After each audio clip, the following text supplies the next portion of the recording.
अतिशय महत्त्वाची ट्रिक आहे याच्यामध्ये आणि एकदम सोपी पद्धत आहे. परिमेय संख्याचा भागाकार म्हणजे एवढी सोपी गोष्ट आतापर्यंत कोणतीच नाही. म्हणजे साध्या संख्यांचा जरी बेरीज वजाबाकी करत असाल, गुणाकार भागाकार करत असाल तो अवघड जाईल, पण परिमेय संख्याचा भागाकार इतका सोपा आहे. आता तो कसा करायचा पाहूया.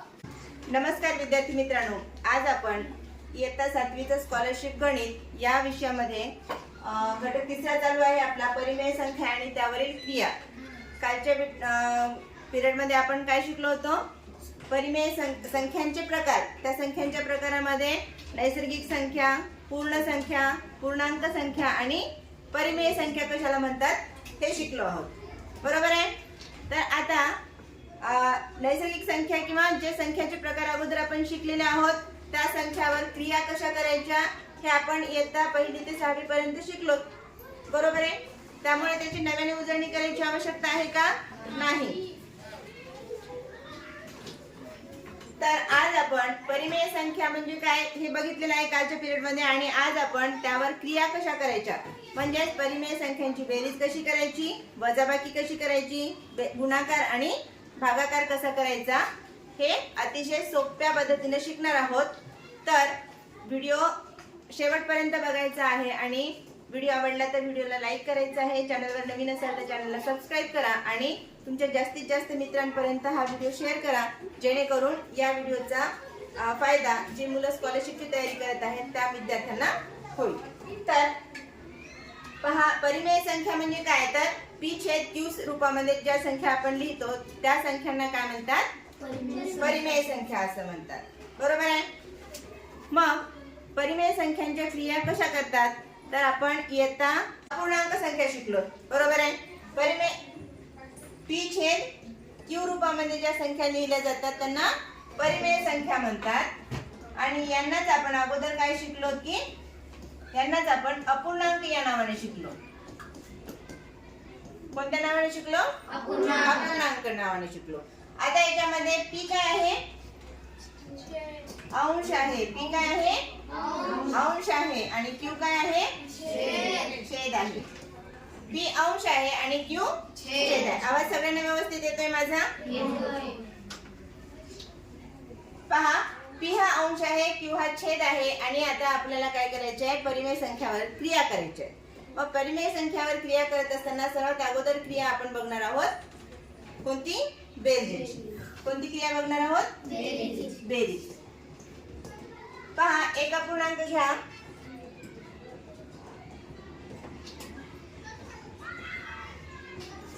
एक छेद 4 अधिक 3/5. आता अपूर्णांकाची बेरीज करत असताना आपण समछेद अपूर्णांकाची बेरीज आणि भिन्नछेद अपूर्णांकाची बेरीज शिकलो. त्याचप्रमाणे आपल्याला ह्यांची सुद्धा बेरीज करायची आहे. आता पहा, इथे छेद कसा आहे? भिन्न आहे. छेद भिन्न आहे. छेद भिन्न असेल तर काय करायचं? सरळ सरळ यांचा लसावी काढून घ्या. म्हणजे या दोघांचा गुणाकार करायचा. या दोघांचा काय करायचं? गुणाकार करायचा. काय येतं? 4×5 20. मग आता या 4 ला कितीने गुणलं तर 20 येते? 5 ने. म्हणून अंशाला 5 ने गुणा. 5×1 अधिकचं चिन्ह आहे म्हणून अधिकचं चिन्ह लिहा. आता या 5 ला कितीने गुणलं म्हणजे 20 येतात?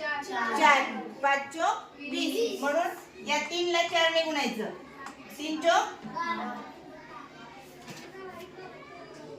3×12. आता छेद समान आहे. दोघांची बेरीज करा. 12 आणि 5 17/20. म्हणून 1/4 अधिक 3/5 यांची बेरीज किती आली? 17/20 आलेली आहे. काय अडचण आहे? काय अडचण आहे का? ठीक आहे. जर कोणाला काही डाऊट आले असतील तर ते तुम्ही मला विचारत चला. म्हणजे आपण डाऊट क्लिअर करतच पुढे जाऊ. ठीक आहे. ही झाली बेरीज. आता वजाबाकी जर करायचं असेल, तर एक उदाहरण घ्या. 3/7 वजा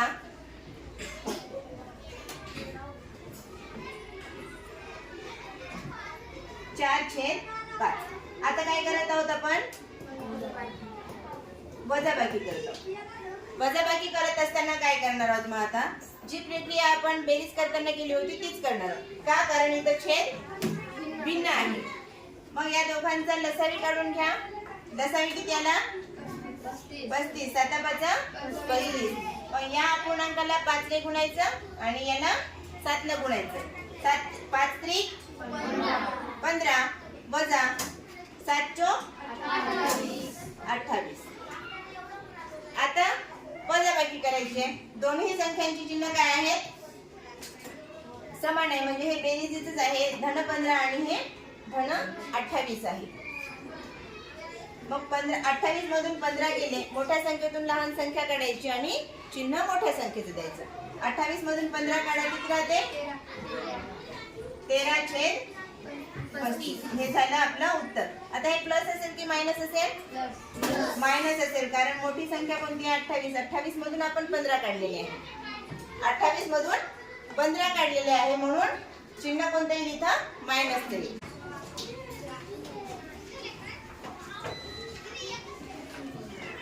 हे उदाहरण सोडवा तुम्ही.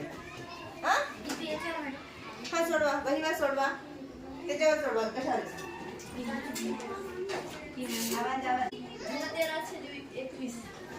उत्तर किती आलं? 13/21.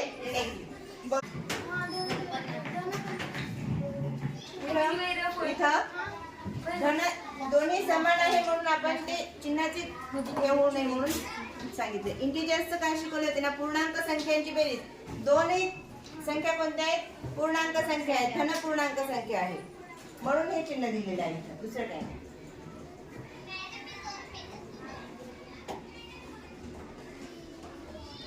ठीक आहे. आला उत्तर किती आलं याचं? 13/21 आलेलं आहे उत्तर. पहा कसं केलेलं आहे? 7 त्रिक 21. 7 ने याला गुणाकार करा. 7 चोक 28 वजा 3 5 15. 28 मधून 15 गेले तर 13 राहतात आणि खाली 21. ठीक आहे. बेरीज झाली, वजाबाकी झाली. आता गुणाकार पाहू. गुणाकार तर फार सोपा आहे.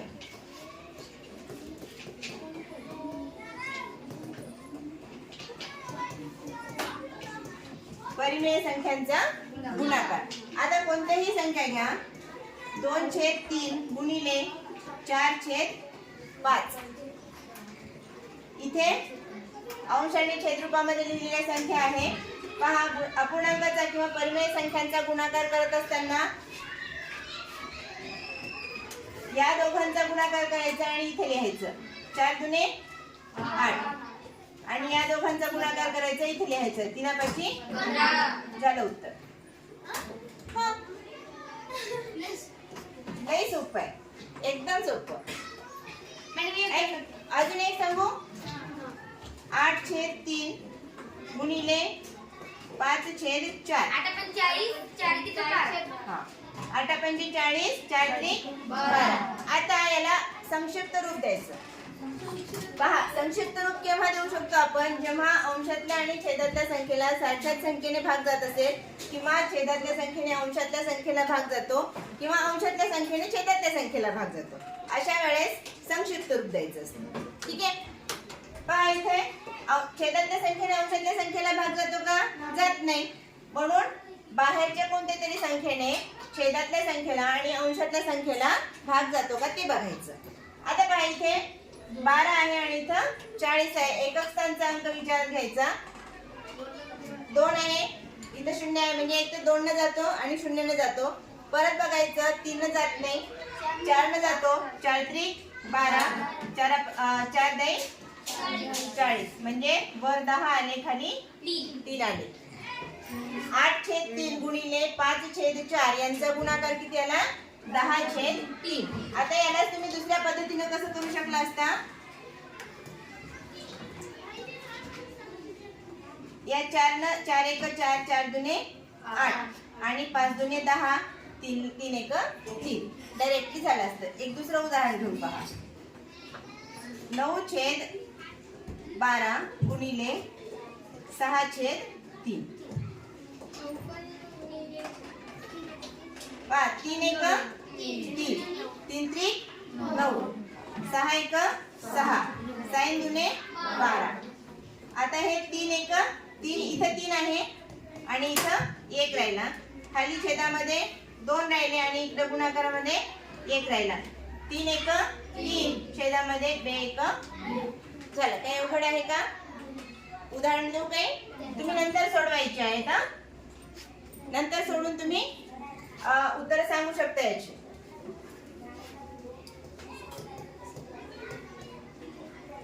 चार छेद 5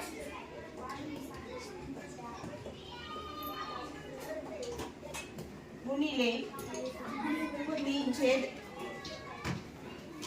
5. त्याची उत्तरे तुम्ही सांगायची आहेत. 6 छेद 9 गुणिले 2 छेद 3.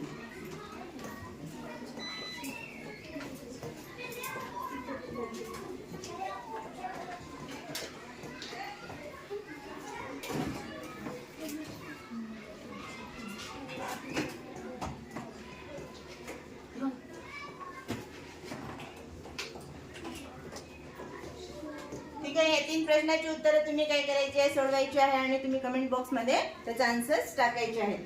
ठीक आहे. आपण काय काय शिकलो? बेरीज, वजाबाकी आणि गुणाकार. आता भागाकार शिकायचा. भागाकार येतो ना सगळ्यांना? पहिल्याचं उत्तर 12 25. Very good. दुसऱ्याचं याचं उत्तर 12. लिहिलंच नाही. 12 25. याचं त्याचं उत्तर काय येतं? 4 छेद 9. आणि याचं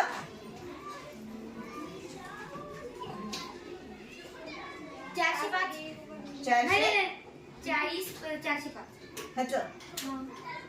5 एक 5, 5 3 15. 8 छेद 27 3. आता पहा, आता आपण आलो शेवटच्या टप्प्यामध्ये, म्हणजे परिमेय संख्येचा भागाकार. अतिशय महत्वाची ट्रिक आहे याच्यामध्ये आणि एकदम सोपी पद्धत आहे. परिमेय संख्येचा भागाकार म्हणजे एवढी सोपी गोष्ट आतापर्यंत कोणतीच नाही. म्हणजे साध्या संख्यांचा जरी बेरीज वजाबाकी करत असाल, गुणाकार भागाकार करत असाल, तो अवघड जाईल. पण परिमेय संख्येचा भागाकार इतका सोपा आहे. आता तो कसा करायचा पाहूया.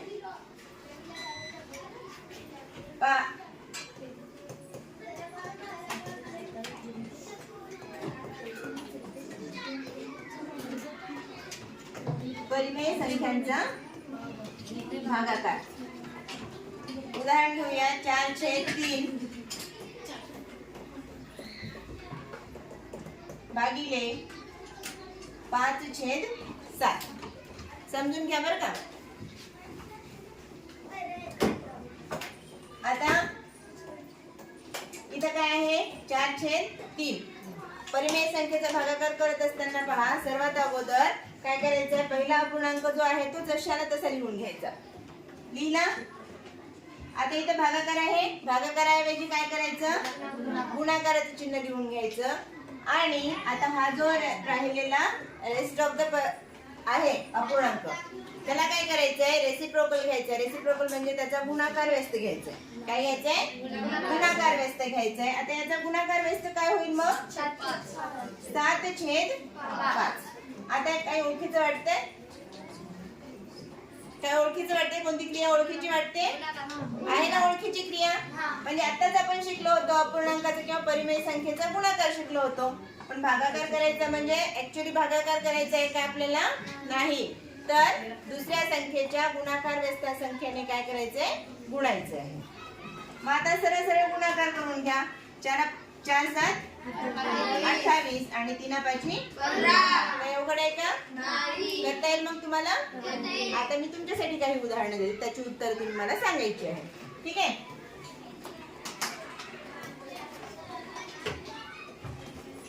सोडवा आता. 5 छेद 7 गुणाकार चिन्ह येते भागिले 3/8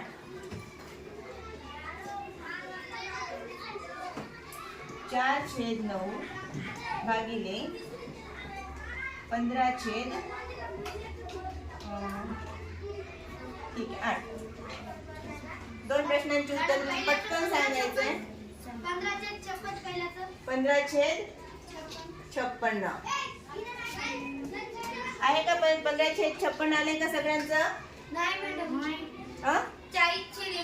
वरच्याच 15 कुठून आला? तू सरळ सरळ ह्यांचाच केलास गुणाकार. तसं नाही करायचंय ना.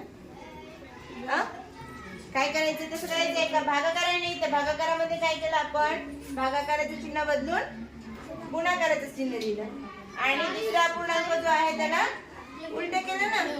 अंशाची संख्या छेदामध्ये दुसऱ्याचं 60/72. आता तू सरळ सरळ केलीस. 15 चौक 60 आणि 9 8 72 असं केलीस. चुकलं ना.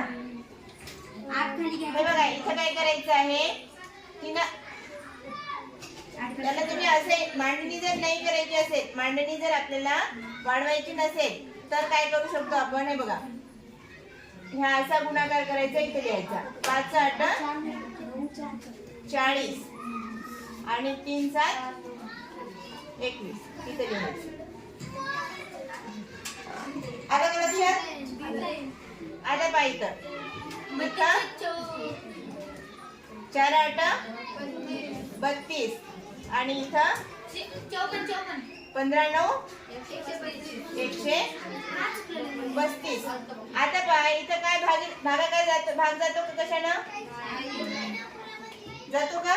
जात नाही. पण हे असं न करता जर आपण असं भागलं असतं गुणिले 8/15, सॉरी इथं भाग जात नाही, संख्या खाली होते. ठीक आहे, समजलं? तुम्ही अशी मांडणी करू शकता किंवा सरळ सरळ असं लिहू शकता. काय अडचण आहे? आता काही उदाहरणं सोडून घेऊ आपण. म्हणजे परीक्षेला कशा प्रकारची उत्तरे प्रश्न येतील त्या प्रकारचे प्रश्न आपण सोडून घेऊया.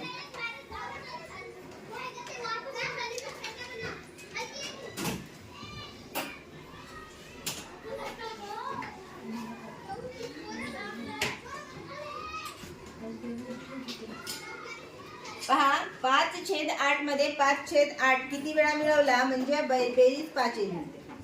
प्रश्न काय आहे? 5/8 मध्ये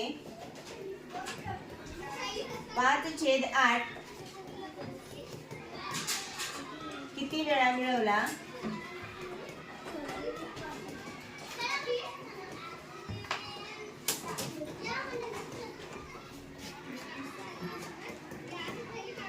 बेरीज 5.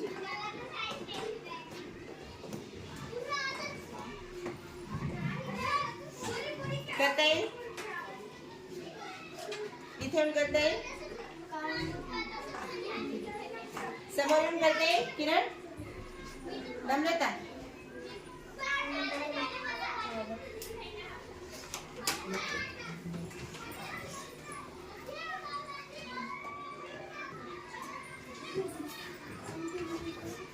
हे बघा काय म्हटलेलं आहे? 5/8 मध्ये 5/8 किती वेळा मिळवायचे?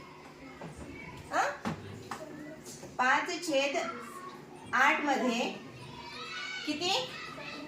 5/8 किती वेळा मिळवायचे? म्हणजे x वेळा मिळवायचे. x वेळा काय मिळवायचे? 5/8 मिळवायचे. बरोबर किती येईल मग? 5. मग आता करा, इथं काय येईल? 5/8 अधिक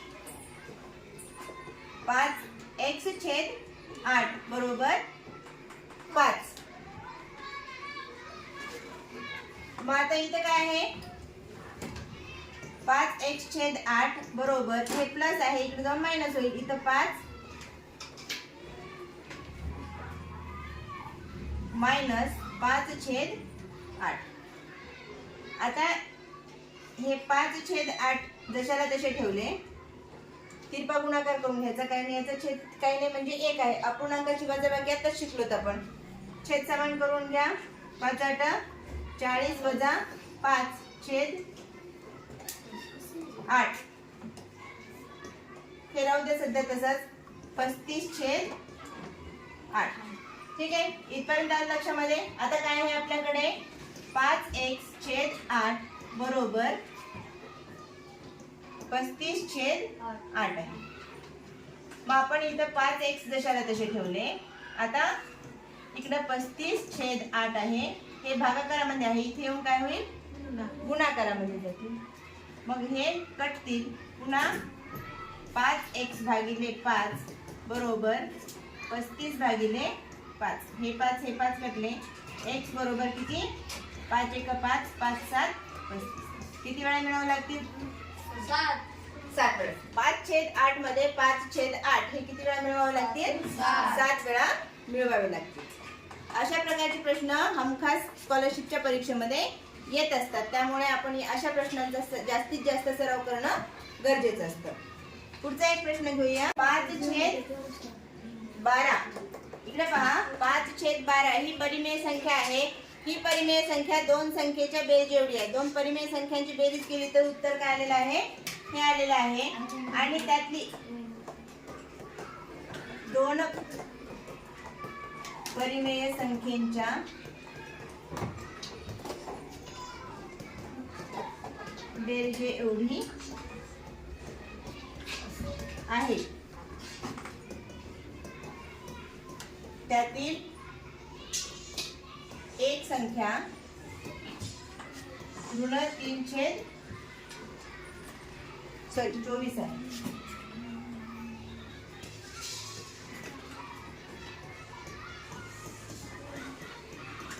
तर दुसरी संख्या कोणती.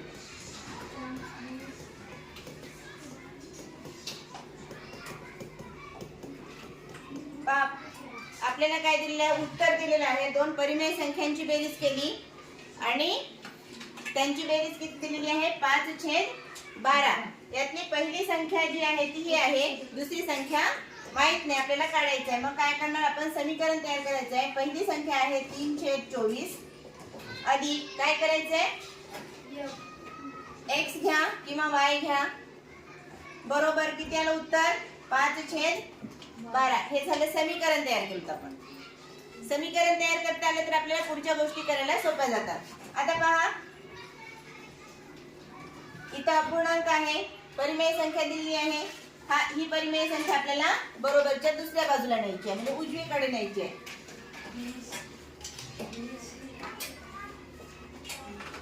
मग इथे x ठेवला बरोबर 5/12. आता याला काय केलं इकडून नेलं वजा आहे, इथं आपण अधिक घेतलं 3/24. x बरोबर आता याचं लसावी काय येते यांचा 24 येते. म्हणजे याला काय करायचं आहे 24 मध्ये कन्वर्ट करायचं आहे. पहिल्या अपूर्णांकाला 24 मध्ये कन्वर्ट करायचं असेल तर 2 ने मल्टिप्लाय करायचं. 5 दुने 10/24 अधिक 3/24 बरोबर बेरीज आहे याची 13/24. x ची किंमत काय मिळाली आपल्याला 13/24. पहिली संख्या जर ऋण 3/24 असेल तर दुसरी संख्या कोणती मिळाली आपल्याला धन 13/24 ही संख्या मिळालेली आहे. समजलं. मग सगळ्यांना समजलं परिमेय संख्यावरील क्रिया कशा करायच्या. एवढ्या एका गणितासाठी एवढे